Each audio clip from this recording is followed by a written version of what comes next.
his time, in his time,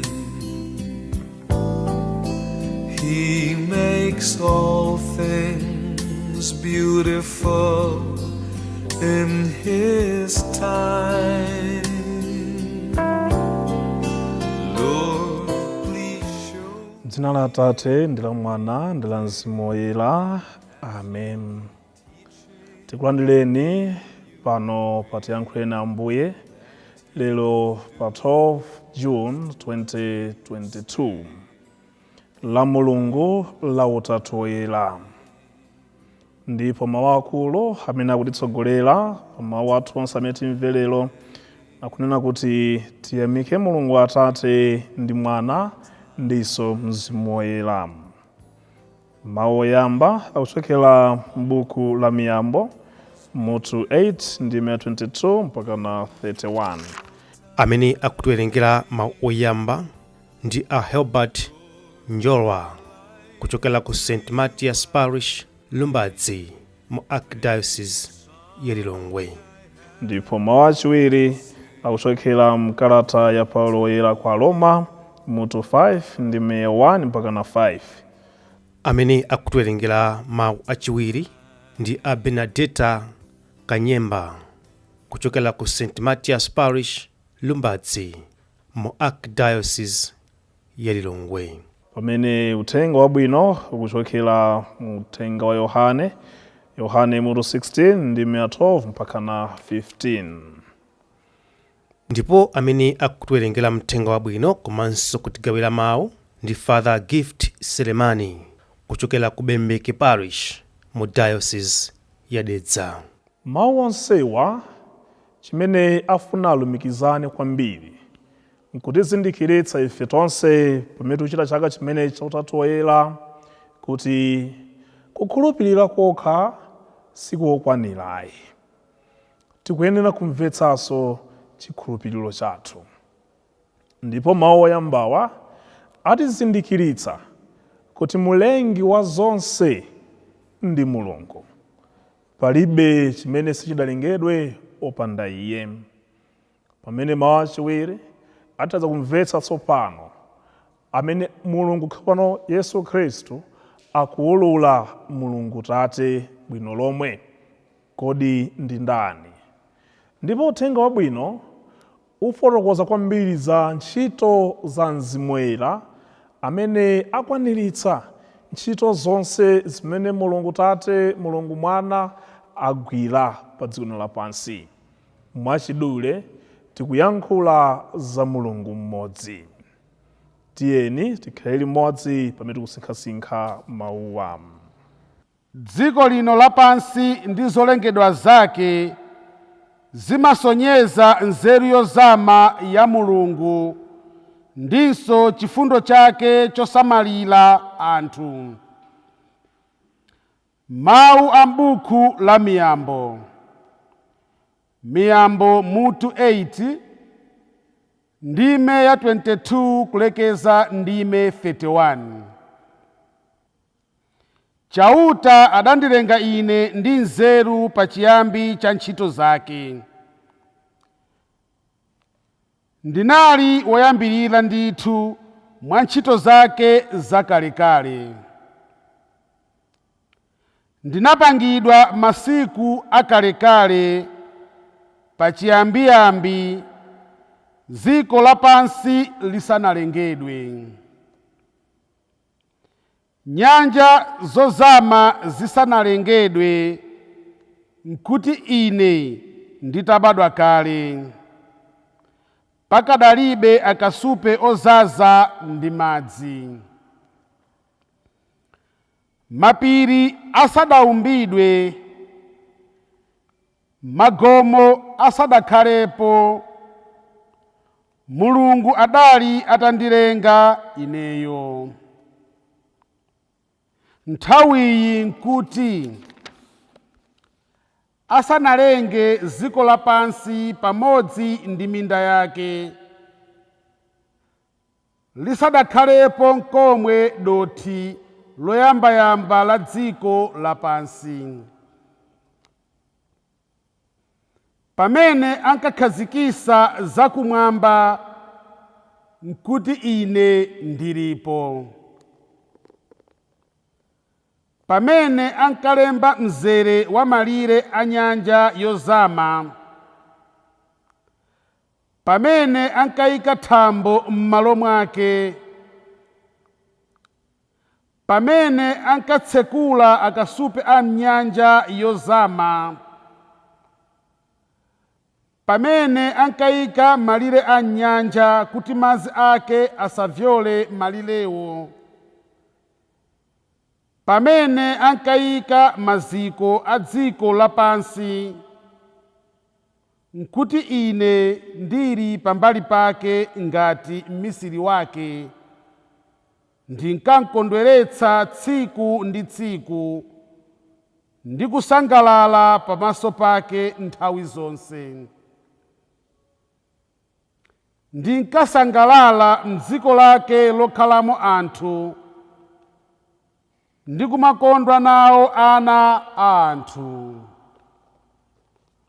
Mawu a Ambuye. Tithokoze Mulungu. Tidalandira chitsimikizo chakuti tidapeza kuyanja pamaso pa Mulungu, pakuti Iye adatipulumutsa mwa Yesu Khristu, natipatsa Mzimu wake wachikondi. Mawu a nkalata ya Paulo oyera kwa Aroma. Aroma mutu 5 ndime 1 mpaka 5. Abale, tsopano popeza kuti Mulungu watilungamitsa chifukwa cha chikhulupiriro chathu, pali mtendere pakati pa Mulungu ndi ife. Ambuye athu Khristu ndiye amene adatitsekulira njira, kuti ndi chikhulupiriro tilandire mwayi uwu umene Mulungu amatipatsa mwaulere, ndipo takhazikikamo tsopano. Motero tili kunyadira chiyembekezo chathu chakudzalandira nawo ulemerero wa Mulungu.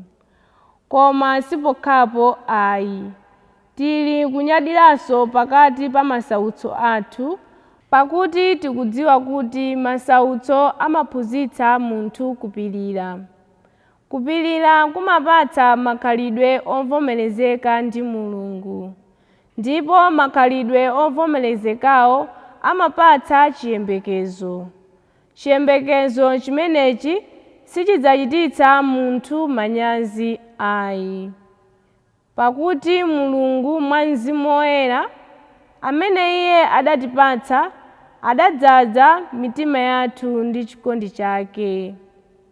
Mawu a Ambuye. Tithokoze Mulungu. Ambuye akhale nanu, akhalenso ndi mzimu wanu. Mawu a mthenga woyera mungadalembera Yohane. Ulemu kwa inu Ambuye. Asanachoke pansi pano kupita kwa Atate, Yesu adawuza ophunzira ake kuti, ndili nawo mawu ena ambiri oti ndikuwuzeni, koma simungathe kuwalandira tsopano ayi. Koma akadzafika Mzimu uja wachoona, adzakutsogolerani m'choona chonse, pakuti sadzalankhula zochokera kwa Iye yekha ayi, koma zonse zimene Atate adzamuwuze, ndizo zimene adzakhululuka. Ndipo adzakudziwitsani zinthu za m'tsogolo. Adzandilemekeza, pakuti adzatenga zochokera kwa Ine nadzakudziwitsani. Zonse za Atate nzanga.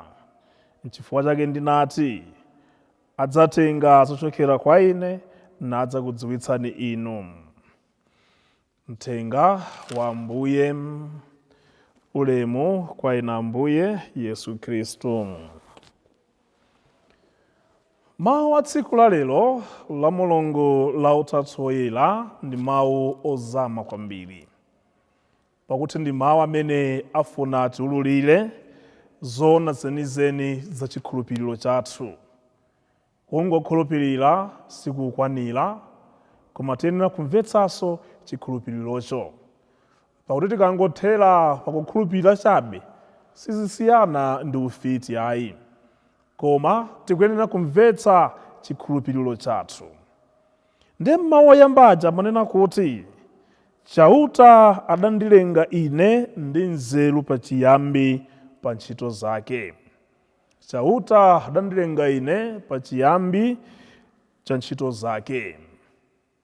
Koyambirira mwina nkumafunsa, kodi akuyankhula apayu ndi ndani?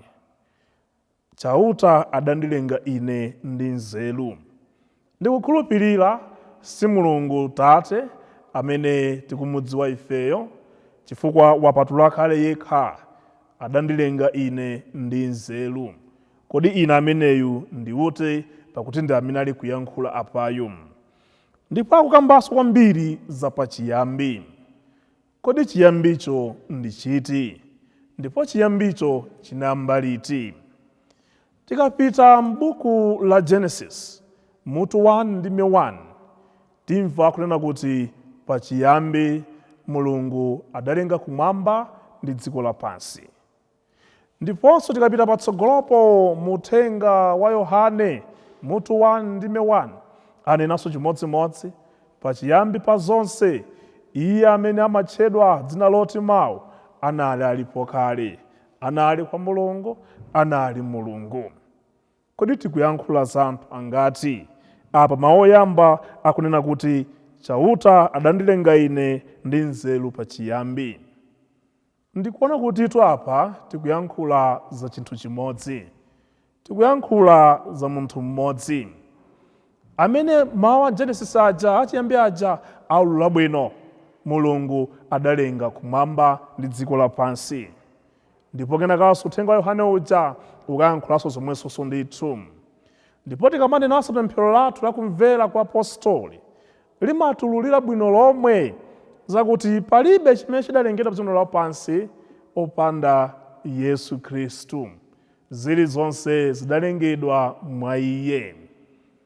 Motero ndikuona kuti tikamakamba za utatu woyera, tikukamba za Mulungu mmodzi, koma tisiyanitsa tsopano potengera ntchito zimene zabwera. Amene ali kulenga koyamba ndi Mulungu. Mulunguyo ndi woti amene timati Mulungu mmodzi koma eni atatu. Mpake tsopano pofuna kutambasula za Mulungu mwana, Yohane uthenga wa Yohane umakayankhula bwino kuti iye amene anali otchedwa mawu anabwera pano pa dziko. Kodi amatchedwa mawu anali ndani? Muzindikira bwino lomwe kapena mumvetsa bwino lomwe kuno ku Malawi nthawi imene ali pa ulamuliro wa chipani chimodzi cha MCP, kuti mutchule dzina la Kamuzubanda sichinali chinthu chamasewera ayi, timayankhula mozimbayitsa. Chimodzimodzi pakati pa Ayuda kuti atchule direct kuti Mulungu Yahweh, Adonai, Elohim sichinali chinthu chamasewera ayi. Anenera kumayankhula mozimbayitsa, ndi adzayankhula ngati mawu, adzayankhulanso ngati mzimu spirit, koma chimene akupanga lifa amene akutanthauza ndi Mulungu yemweyo ndithu. Ndi Mulungu yemwe uja amene akutchedwa kuti mawu uja mu chipangano chakale akusanduka munthu nakhala pakati pathu. Pamutu 1 ndime 14 ya Yohane, wotchedwa mawu uja adasanduka munthu nadzakhala pakati pathu. Tidaona ulemerero wake, ndipo tinakhala naye pano pa dziko. Ndi amene poti iye adabadwa mwa Mariya tsopano mpaka atchedwa mwana, uyu timanena kuti Mulungu mwana.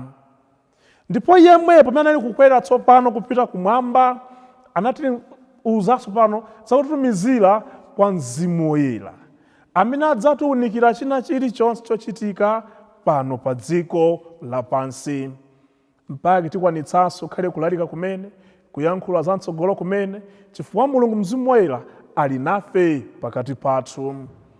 Mwachidule palibe china chilichonse chimene chili pano pa dziko chimene chidabwera opanda Mulungu. Zonse nza Mulungu. Mpaka ndisangalatsanso nyimbo ya nthawi imene ija ya MCP imene timanena kuti zonse zimene nza Kamuzubanda, timenyadira kubali zonse zimene nza Kamuzubanda, nyumba zonse magalimoto onse ipa mazafika pena zonoti akazi onse akamuzu ndikupemere paja zibambo samakondwa iya kumana ngatani sakanaonetsera anene kungoba zakamuzu koma akukhumudwa kwambiri zedi. Mwina nyimbo imene chati isinthe lero pamene tizindika kuti palibe chimene chidalengedwa kapena chimene chili pa dziko lapansi opanda Mulungu. Moloma kamuzu banda tiyikemo Mulungu. Zonse zimene za Mulungu wathu. Mwina apo pamene ingamveke bwino sopano nyimbo imene ija. Kuti palibedi china chilichonse pano pa dziko chimene chili kunja kwa Mulungu.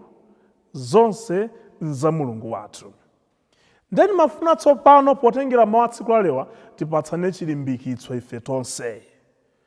Kuti ndife anthu amene timakumana ndi zinthu zosiyana-siyana mmoyo wathu. Ndife anthu amene tikumana ndi zopinga izo ndizo mmoyo wathu.